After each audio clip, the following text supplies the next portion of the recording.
If you've ever found yourself fully aware inside a dream, you already know how strange it feels. The room looks real, your thoughts are sharp, but something's off. You know you're dreaming, and that changes everything. But what most people don't realize is this: lucidity isn't the end of the mystery. It's the beginning, because once you're conscious in a dream, you're not bound by its logic anymore. You can start asking questions you're never supposed to ask. You can start pushing at the edges of whatever's holding the dream together. And when you do, things happen. Sometimes strange, sometimes overwhelming, sometimes impossible to explain. The next time it happens, the next time you wake up inside the dream, try one of the following things that I am about to tell you.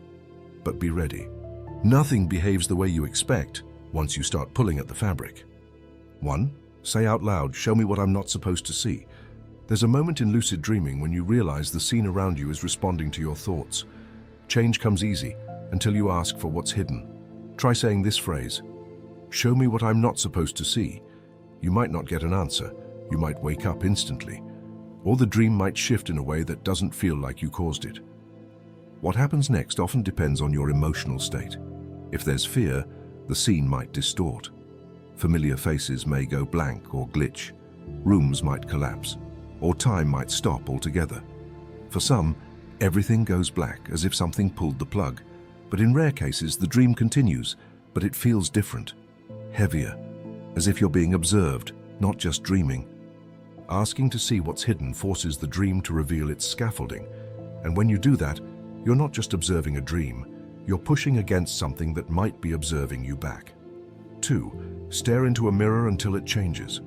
Mirrors don't behave normally in dreams. At first, you might see your reflection, but keep looking, stay completely still, and watch. Over time, sometimes seconds, sometimes longer, the image begins to shift. Your face might melt, morph, or be replaced altogether. What you see depends on how stable your lucidity is. For some, the reflection turns hostile. For others, it simply disappears. In many accounts, the mirror starts to reflect an environment that doesn't match the one behind you. A different room, a different version of yourself. And that moment, when the reflection starts acting independently, is where things get strange. Mirrors in dreams aren't just glass. They might be access points, they might be screens, or they might be showing you the version of yourself that exists deeper than the surface. But one thing is consistent: the longer you look, the less likely you'll see what you expect. 3.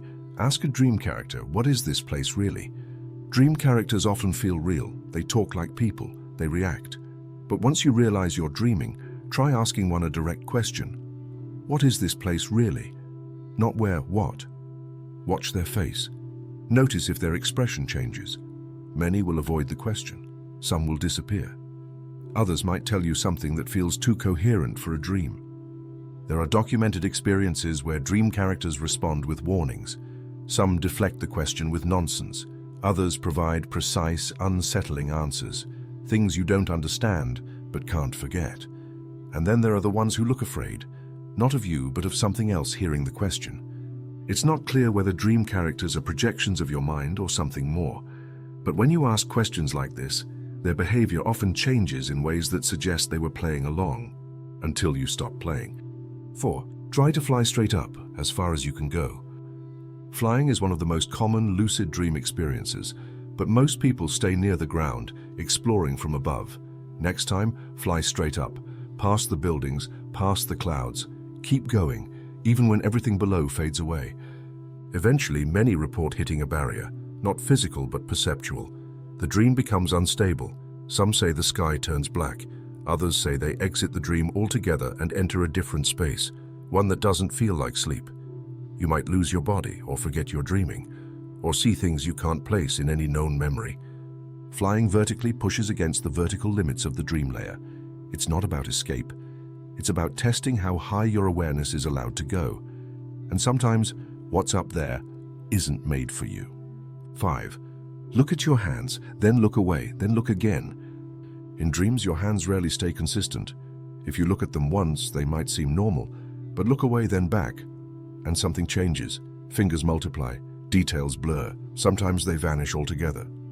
This technique is used by lucid dreamers to confirm their state, but it can also be used to destabilize the illusion. The more you check, the more unstable your dream becomes. You might feel reality flickering. Your surroundings might warp, and sometimes the entire dream collapses as if it can't handle your growing awareness. Your hands represent control, and watching them glitch reminds you this isn't physical reality. It's flexible, fragile, a reflection of your own lucidity. And the more conscious you become, the more fragile it gets. 6. Ask to meet your higher self, but brace for what appears. You can speak directly to the dream. Try saying, "I want to meet my higher self." What appears may look like you, or it may look like something you don't understand. The form it takes often reflects your inner state, your fears, your growth, your unread memories. Some report seeing radiant versions of themselves. Others see abstract forms. Some meet something they can't describe but can't forget. In rare cases, what appears begins speaking before you ask it anything. The interaction often feels less like a dream and more like a message. Whatever shows up, don't expect comfort. This isn't a self-help exercise. It's a confrontation with a version of you that remembers things you don't. You may not like what it reflects, but if you're ready, it will show you exactly what you've become. 7. Walk through a door while saying, "Take me to the origin." Doors in dreams are transitions.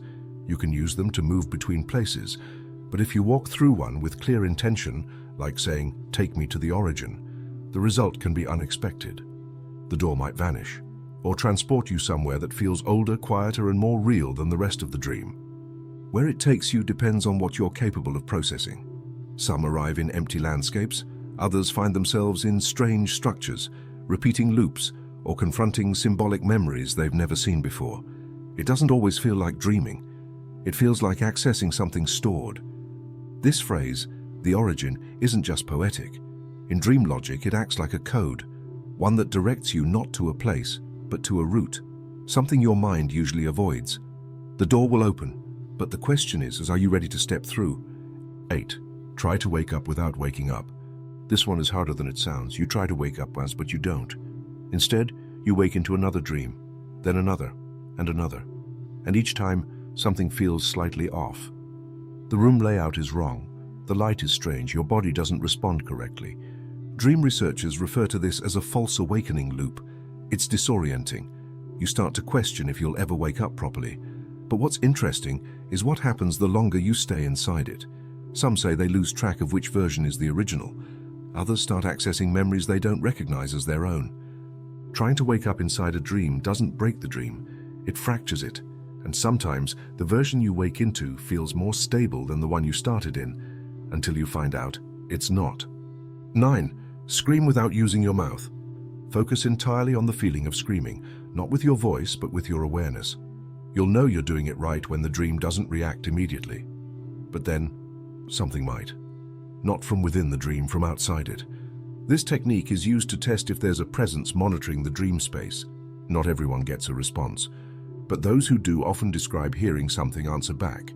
Not in words, in sensation, pressure, sound, or the sudden feeling of being watched. Whether it's another part of your own mind or something else is still debated. But if something responds when you scream silently, you've crossed a line most dreamers never touch. You've made yourself known. 10. Ask who's dreaming who. Ask it once, clearly. Then wait, you might get no answer. You might hear laughter, or you might find the dream itself starts reacting, not as a setting, but as a presence. Some say the dream collapses. Others report a shift in identity, where they no longer feel like the dreamer, but the dreamed. This question turns the spotlight around. It breaks the assumption that you're in control. It opens the door to the idea that you're being dreamed by something else, or someone else. And if the dream responds, you'll feel it. Not in language, but in a shift. A feeling you've stepped outside what the dream wanted you to believe. Be careful with this one. It doesn't give clarity, it gives echo. If you have made it this far, let us know what you think in the comment section below. For more interesting topics, make sure you watch the recommended video that you see on the screen right now. Thanks for watching.